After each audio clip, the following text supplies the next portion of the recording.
Welcome back to the part 2 of the lecture.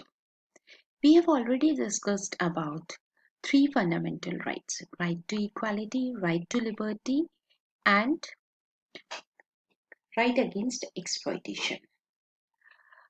Article 25 to 22 deals with right to freedom of religion.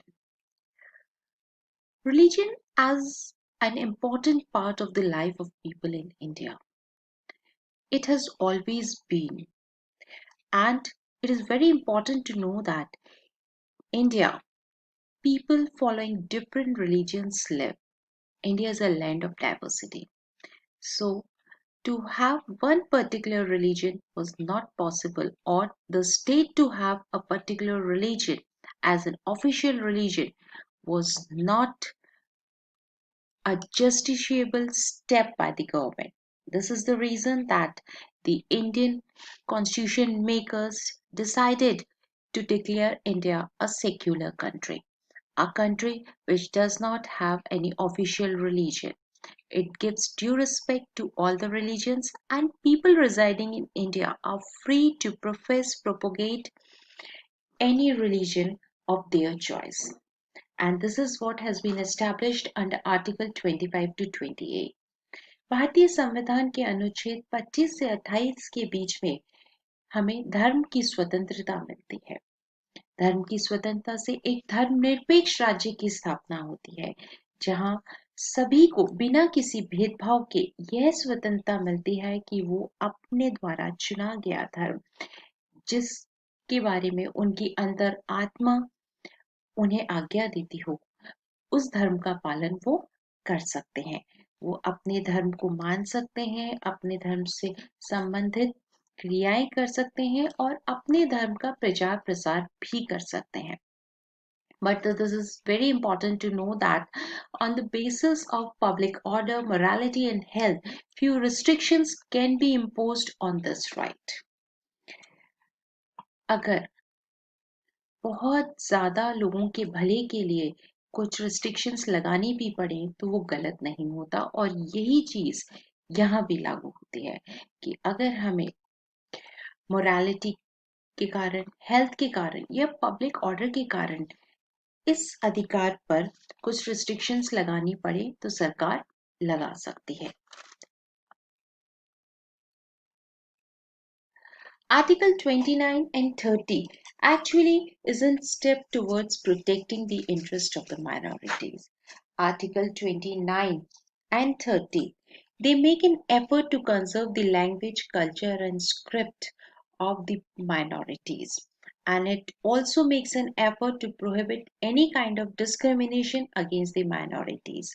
The minorities residing in India shall never feel that they are in minority, that their culture is at threat, their language is at threat, or their script is at threat. We provide them support of every kind to conserve their language and culture and to progress also.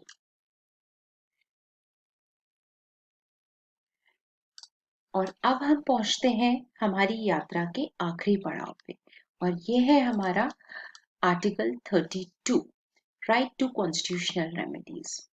अगर हमें ये विचार करने का मौका दिया जाए कि अभी तक जितने भी मौलिक अधिकार हमने पढ़े हैं, अगर उन मौलिक अधिकारों का अगर हनन होता है तो आप क्या करेंगे? मगर इसका जवाब हमें किसी भी मौलिक अधिकार में नहीं मिलेगा, क्योंकि मौलिक अधिकार हमें स्वतंत्रता तो प्रदान कर रहे हैं, लेकिन हमें यह उपाय नहीं सुझा रहे कि अगर आपके मौलिक अधिकारों का हनन होता है तो आपको क्या करना है। इसके लिए हमारे पास में है आर्टिकल 32, जिसे हम संवैधानिक उपचारों का अधिकार भी कहते हैं, राइट टू कॉन्स्टिट्यूशनल रेमेडीज।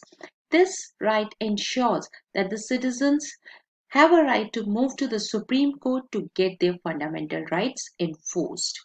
अगर हमारे मौलिक अधिकार किसी भी कारण से उनका प्रयोग हम नहीं कर पा रहे हैं तो हम सीधे हाई कोर्ट या सुप्रीम कोर्ट का दरवाजा खटखटा सकते हैं कि हमारे मौलिक अधिकारों का हनन हुआ है और हमारे मौलिक अधिकारों की पालना करवाई जाए। This is the reason that Article 32 is called as a soul to the fundamental rights. ये हमारे संविधान में वर्णित मौलिक अधिकारों की आत्मा है। अगर इन्हें मौलिक अधिकारों की श्रेणी से निकाल दिया जाए इसे, तो मौलिक अधिकारों में फिर कुछ भी नहीं बचेगा।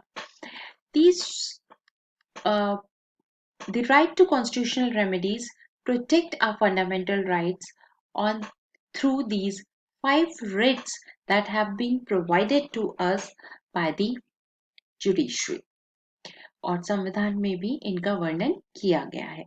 ये है habeas corpus, mandamus, certiorari, prohibition, quo warranto, जिन्हें हम कहते हैं बंदी प्रत्यक्षीकरण का अधिकार, परमादेश, उत्प्रेषण, प्रतिषेध और अधिकार रक्षा। तो आइए अब हम इन्हें समझने का प्रयास करते हैं। Habeas corpus means to have a body. It is an order that is issued by the court to a person who has been detained by another person to produce the body of the latter before it. The court then examines that the cause and legality of the detention. It would set the detained person free if the detention is found to be illegal. This is the reason that this writ is a right against the arbitrary detention of any person, and individual liberty is protected through this writ. Then we have mandamus, which means we command.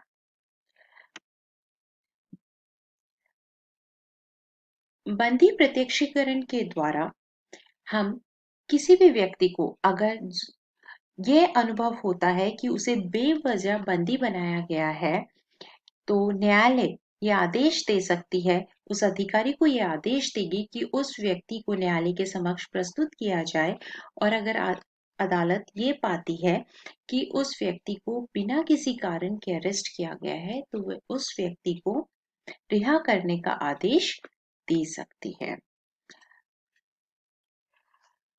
Mandamus means to command. It is a command issued by the court to a public official asking him to perform his official duties that he has failed or refused to perform. It can also be issued against any public body or corporation, an inferior court, a tribunal, or government for the same purpose. जो अगली writ है जिसे हम परमादेश कहते हैं, इसे कोई अधिकारी यदि अपने कर्तव्य का पालन नहीं करता है, तो उसे इस आज्ञा पत्र के द्वारा कर्तव्यों के पालन के लिए आदेश दिया जा सकता है। Then we have prohibition, that means to forbid.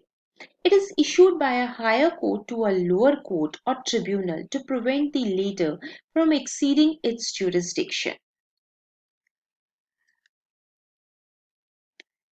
प्रतिषेध के लिए सर्वोच्च न्यायालय तथा उच्च न्यायालय अगर ये अनुभव करते हैं कि कोई कार्यवाही निम्न न्यायालय में या अर्ध न्यायिक अभिकरणों के कार्यक्षेत्र के बाहर होने के बावजूद भी वहां चल रही है, तो ये उन्हें उस मामले में कार्यवाही ना करने का आदेश दे सकते हैं। And then we have the certiorari, that means to be certified or to be informed, and this is also issued by a higher court to a lower court or tribunal, either to transfer a case pending with the latter to itself or to quash the order of the latter in a case. दोनों ही स्थितियों में उच्च न्यायालय आदेश दे सकती है। किसी भी विवाद को निम्न न्यायालय से उच्च न्यायालय भेजने के लिए यह आज्ञा पत्र जारी किया जा सकता है, या इस आज्ञा पत्र के द्वारा उच्च न्यायालय निम्न न्यायालयों में से किसी भी विवाद की सूचना भी अपने पास मंगवा सकती है उत्प्रेषण के द्वारा। And now we have the last writ as quo warranto. Quo warranto literally means by what authority or warrant. It is issued by the court to inquire into the legality or claim of a person to a public office. Hence, it prevents illegal absorption of public office by a person. The writ can be issued only in case of a substantive public office of a permanent character created by the Constitution. It cannot be issued in cases of ministerial office or private office. अधिकार प्रचार कोई पदाधिकारी यदि अपनी वैधानिक सीमा के बाहर जाकर कार्य करना लगता है तो न्यायालय द्वारा उसे इस प्रकार का कार्य करने के संबंध में पूछताछ की जा सकती है और कार्य से रोका जा सकता है. So this is how we have talked about the fundamental rights. We have discussed 6 fundamental rights and we have talked about right to equality, which was earlier a fundamental right. But now, right to property is not a fundamental right, it is a legal right. So, if a legal right is violated, one must follow the procedure which is followed in matters of civil cases.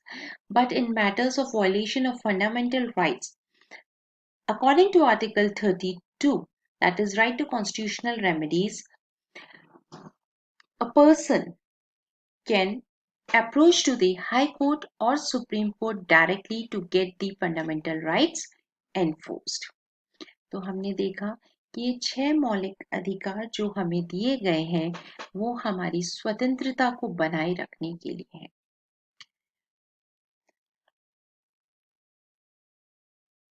So this is all about fundamental rights. A question that was left behind is the difference between fundamental rights and human rights. Human rights are wider than the fundamental rights, and fundamental rights is just a part of human rights. Human rights cannot be enforced by the court, but the fundamental rights, as they are mentioned in the Constitution of India, they are enforceable by the courts, they are justiciable. Thus, one can approach to the Supreme Court or High Court for the violation of fundamental rights. So this is all about fundamental rights. Thank you very much.